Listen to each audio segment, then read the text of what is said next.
The topic of menstruation is cloaked in secrecy and negativity. It is also associated with cultural and religious taboos. There are 2 billion women who are of menstrual age between the age of 12 and 50.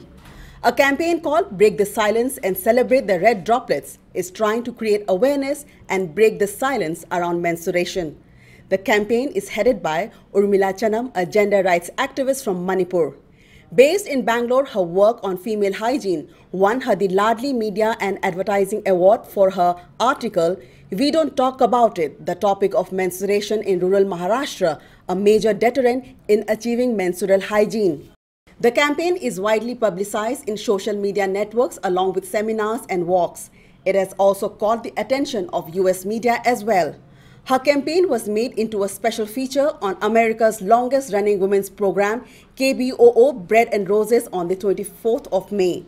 I want all the girls and women out there to know that menstrual blood is not impure. This is what gives you power to give birth. Look after your power, look after your menstruation. Join my campaign, Breaking the Silence, and let's together celebrate the red droplets. Many enthusiastic men are also joining the campaign. While menstruation is a normal biological process and a key sign of reproductive health, in many cultures it is treated as shameful or unclean. Ignoring the issue has huge impact on health and hygiene.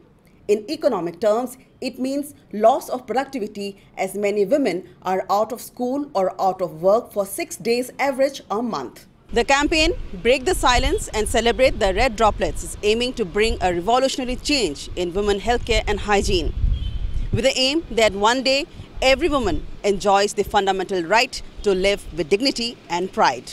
With camera person Chunkham Subhash, then Shubham Sangeeta, Impact News, Imphal.